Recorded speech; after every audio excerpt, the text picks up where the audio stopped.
Hello everyone, and welcome to my channel. This channel's an educational channel. We take a look at theories of everything in general and do deep dives on them, go into many different aspects, and try to shed light on how these things can affect your life, how they can benefit you, even if you maybe aren't a master of the subject matter, but how you can apply it in your own life. They are theories of everything, so the authors generally maybe start out with a certain perspective, but their findings can be widely applied, and such is the case with the reciprocal system of theory from Dewey B. Larson. And today is our 463rd episode on Mr. Larson's reciprocal system. So we're going pretty deep into it. We've done several books. And today we're in chapter 7 of his book, Basic Properties of Matter, which is one of his books on chemistry. And chapter 7 is on temperature relations. Now, Mr. Larson in 1959 proposed his two fundamental postulates, really just two sentences about how he believed the universe operated. And then he took those postulates through a process of deduction, an if this, then that type of approach. And he arrived at his theoretical universe, what his universe would look like if his postulates were correct. And then in some of his books, he compares his theoretical universe with the so-called actual or the empirical universe of the legacy scientists.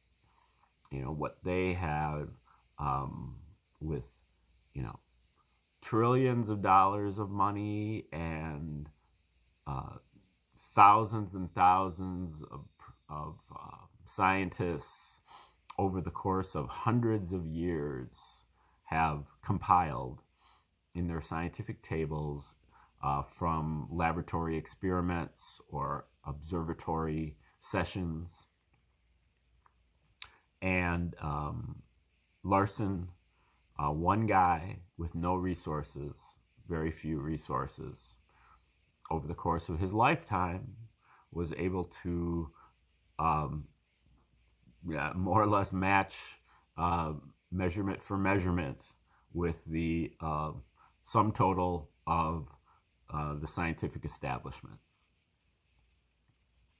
And so we're looking at those results here in Basic Properties of Matter. And you may ask, what are Larson's fundamental postulates then?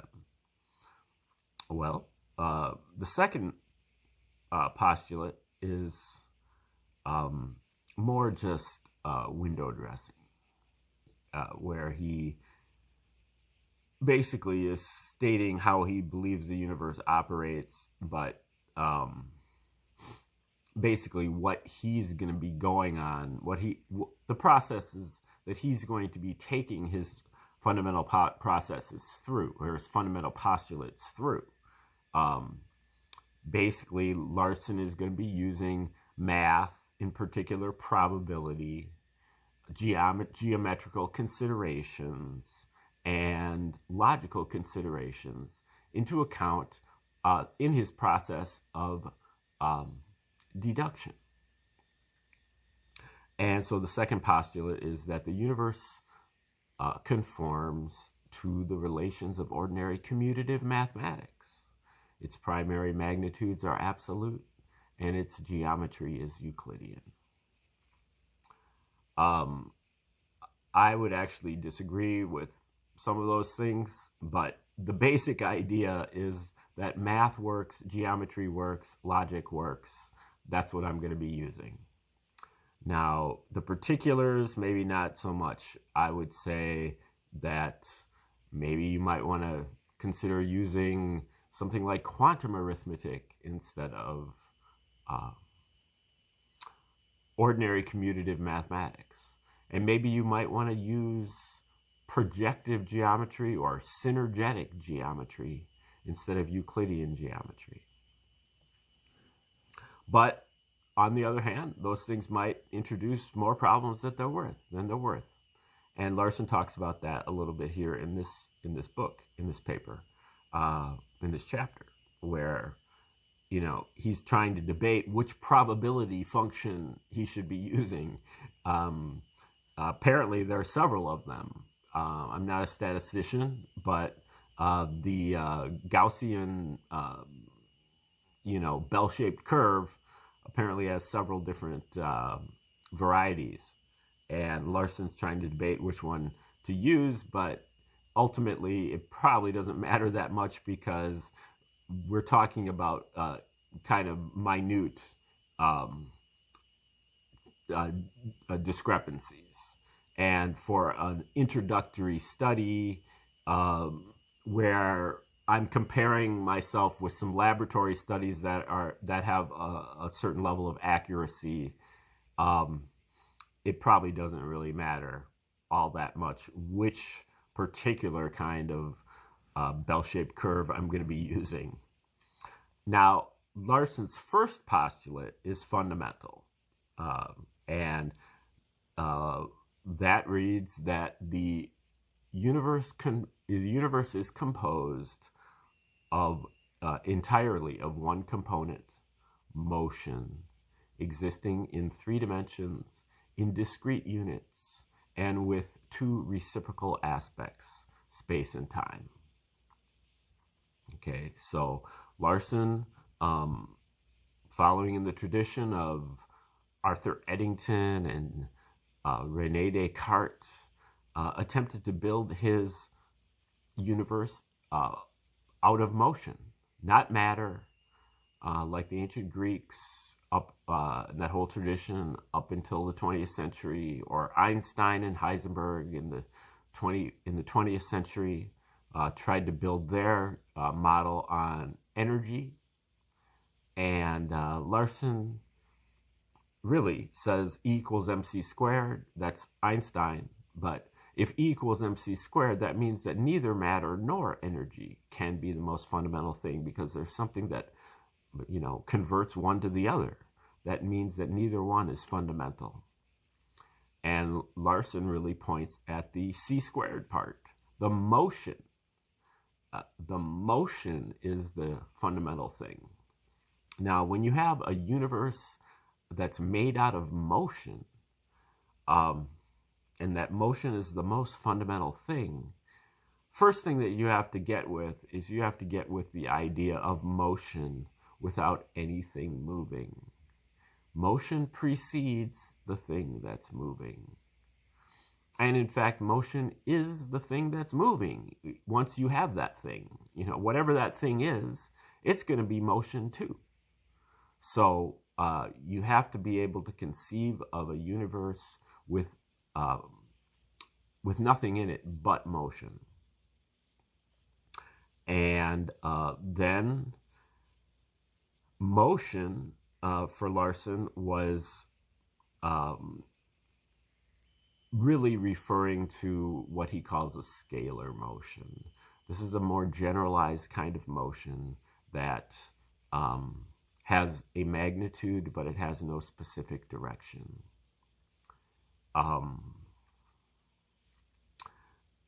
You can envision this with a balloon that you put dots on with a magic marker. If you blow up the balloon, you will find that all of the dots will be moving away from each other.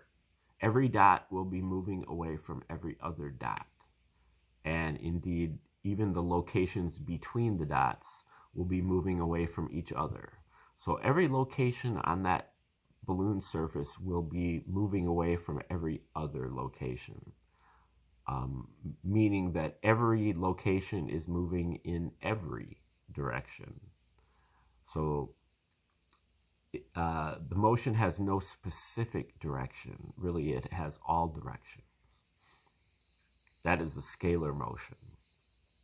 And that outward motion of the expanding balloon, Larson uh, refers to that as the progression.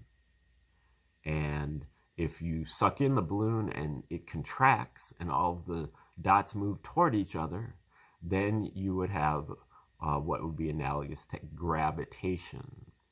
So the outward motion is like the progression, and the inward motion is like gravitation. Now, for Larson, the universe is made out of motion, and motion was the relationship between space and time. That makes space and time reciprocals of one another. When you're talking about a relation, we're talking about a fraction. And for Larson, motion was a fraction with space or time as the numerator and time or space as the denominator. And the most simple example is speed. Speed is space over time. The bicycle is moving 12 miles per hour.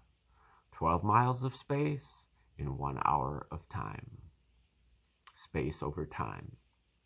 Double the speed, you can say the bike is now moving 24 miles per hour. But equivalently, you could also say the bike is now moving 12 miles per half hour. You can multiply the space by 2, or you can divide the time by 2. Either way brings you to the same result. That is a reciprocal relationship. Now, space, time, and motion, all three, because motion is the relationship between space and time. And really, when you have that speed, Larson extrapolates that to all forms of motion, which is really, for him, all of our scientific phenomena are different kinds of motion. So matter is a kind of motion. Energy is a kind of motion. Force is a kind of motion. Pressure is a kind of motion. Density is a kind of motion. They all are relationships between space and time. But as the first postulate also says, space and time and motion come in 3 dimensions. So you can obviously see the 3 dimensions of space right in front of your face. X, Y, Z coordinates in a still frame. This is the background of space that we're accustomed to thinking about all the time as we move through it. You know, up, down, forward, back, left to right. X, Y, Z coordinates. Larson calls this coordinate space. But to go along with coordinate space, we have what he calls clock time. The events as we move through space unfold through time. Time is progressing. Time is always getting later and later and later. And this is a scalar motion without any specific direction.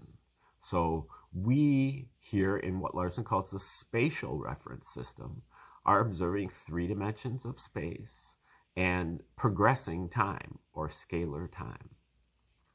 Now, by the reciprocal postulate, there is another location in the universe where we would perceive what Larson calls the temporal reference system. We would perceive 3 dimensions of time in a still frame, and space would be the entity that is progressing. Everything would be getting farther and farther and farther apart, just like on the surface of an expanding balloon. And Larson calls that the temporal reference system. Now, you've got your 3 dimensions of time, you got your 3 dimensions of space, but both of those can be described by 1 single dimension of motion. If you have 1-dimensional motion, you need 3 dimensions of space to describe it. So what that shows is that our stationary reference systems, our spatial or temporal reference systems, are not complete.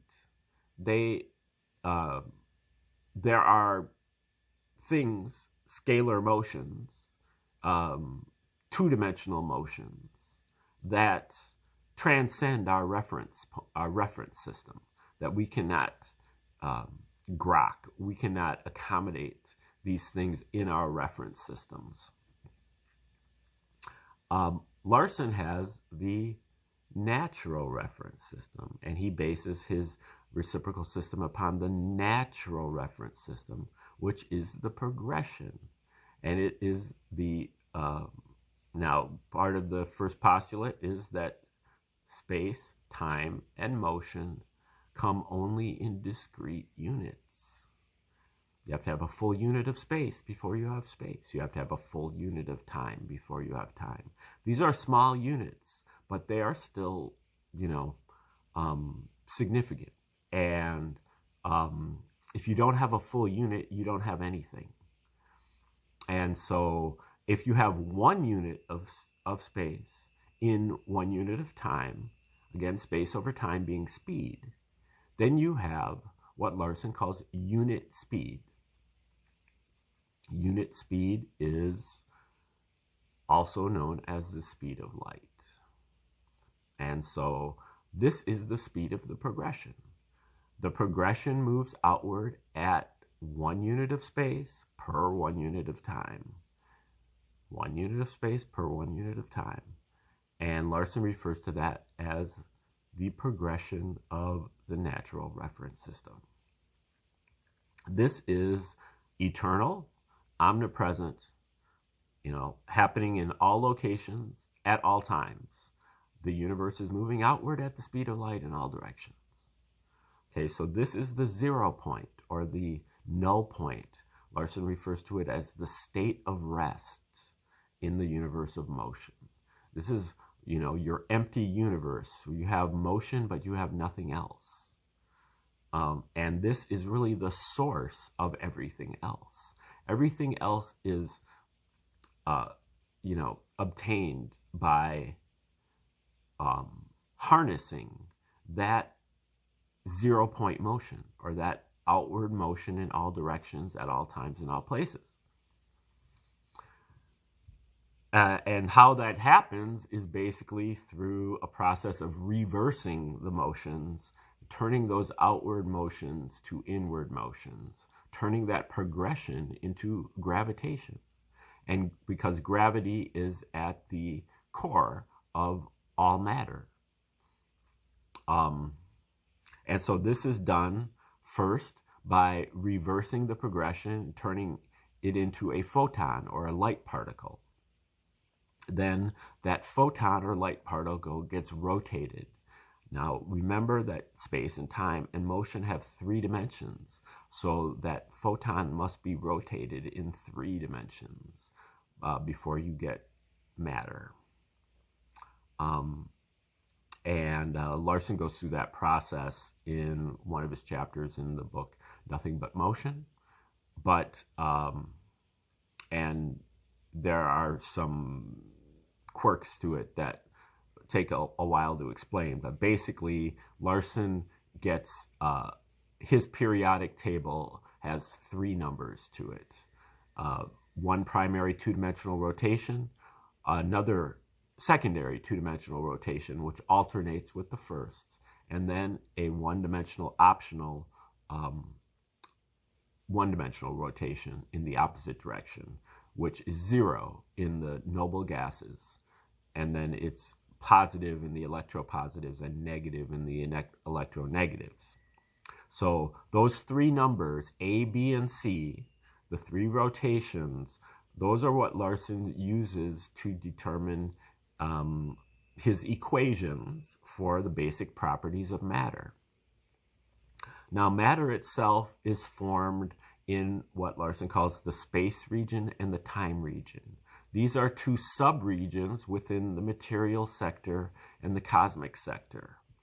The boundary between the material sector and the cosmic sector is the speed of light. So the progression of the natural reference system, the speed of light, is the midpoint of the universe. Half the universe is moving faster than light, half is moving slower.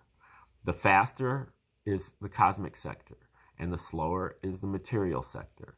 Scientists really only know about the material sector, but the cosmic sector is where you have, what you call cosmic atoms and cosmic molecules. The material sector, atoms and molecules. And, the cosmic sector is where you have coordinate time and clock space. The material sector is where you have coordinate space and clock time. This is our, familiar sector. But within the material sector, then you also have what he calls the time region. And that's again because of the discrete unit postulate. If you don't have a full unit of space, then you don't have space. And if you have two atoms, say, or two molecules, and they approach each other,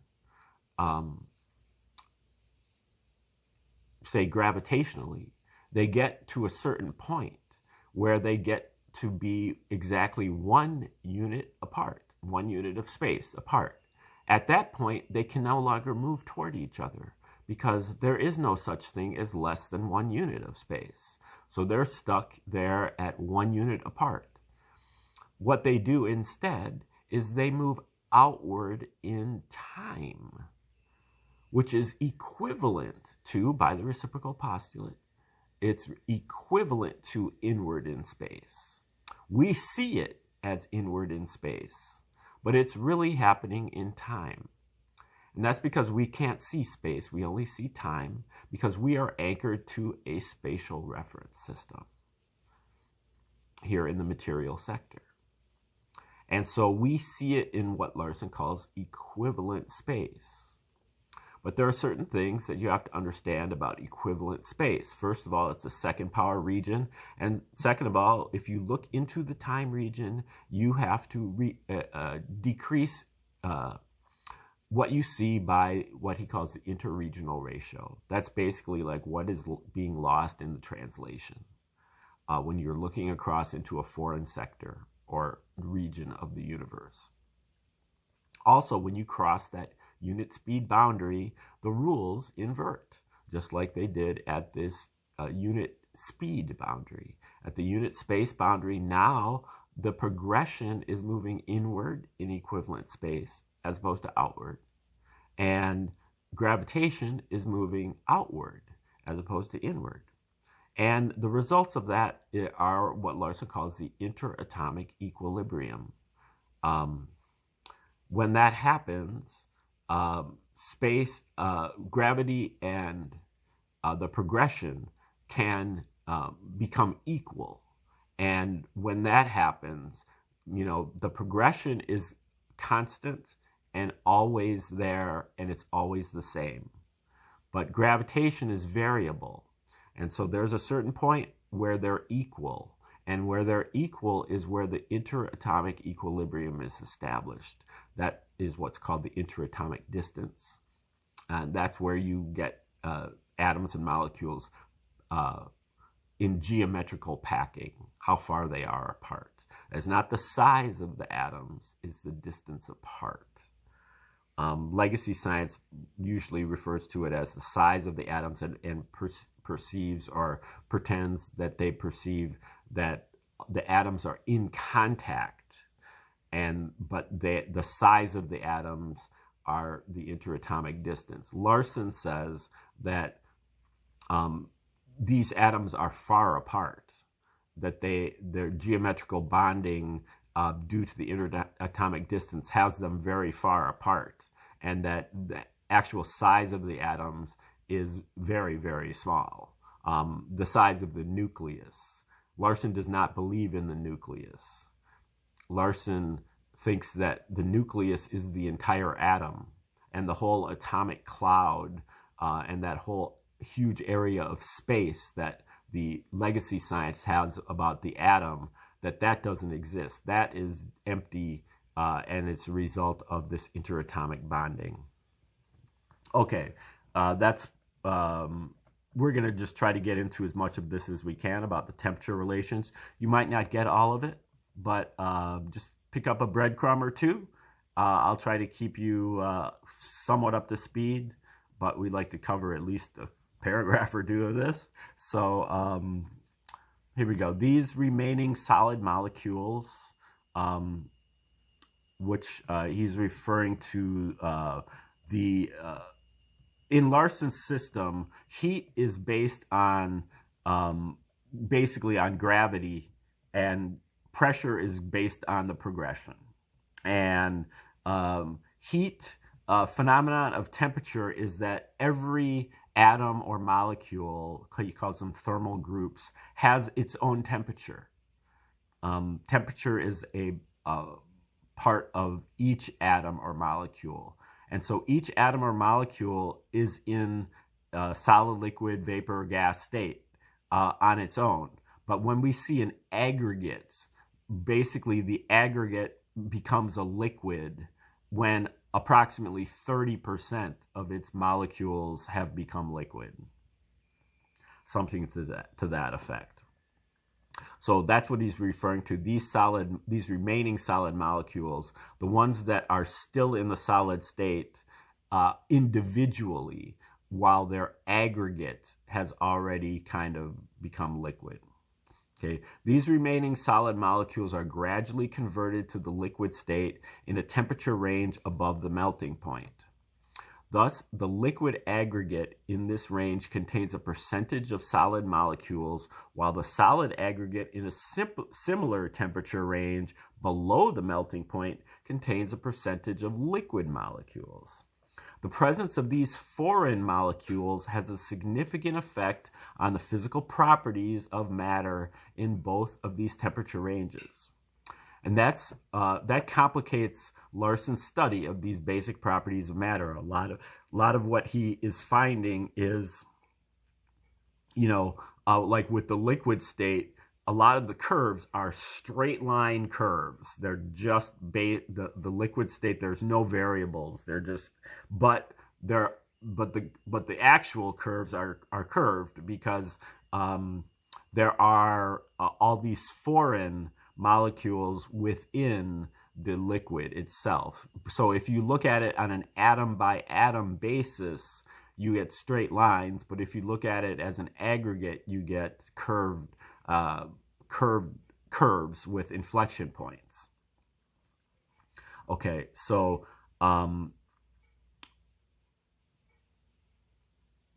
the presence of these foreign molecules has a significant effect on the physical properties of matter in both of these temperature ranges, an effect which, as we will see in the subsequent discussion of the liquid state, can be evaluated accurately by using probability relations. Again, and now he doesn't specify which one he's using, but he really kind of says it doesn't matter too much, to determine the exact proportions in which molecules of the two states exist at each temperature.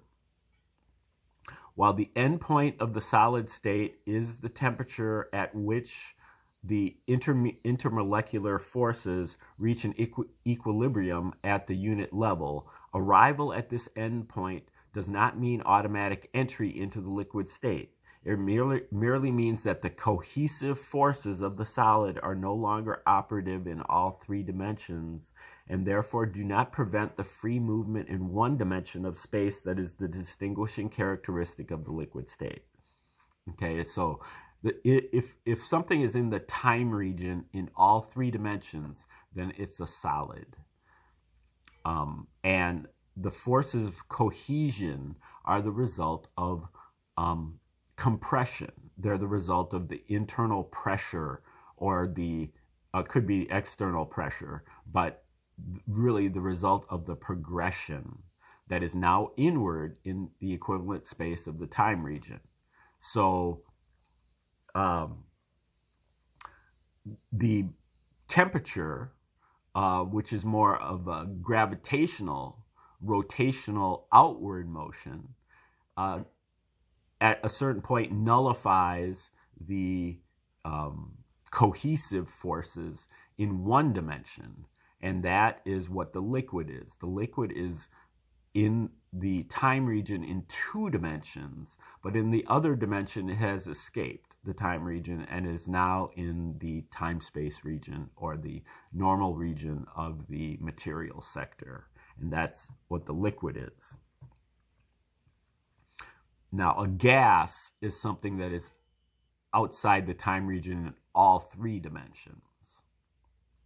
The significant point here, this is back to quoting Larson, significant point here is that a liquid molecule is limited to certain specific temperatures. A liquid aggregate can take any temperature within the liquid range, but only because the aggregate temperature is an average of a large number of restricted individual values. So temperature is not a continuum. It's also discrete. It comes in discrete units. And so there are certain discrete temperatures that a liquid atom can take. It cannot take any value. There are certain quantized levels that a liquid gets to. Now, I don't make that connection here. I don't see where what he says before argues for that point.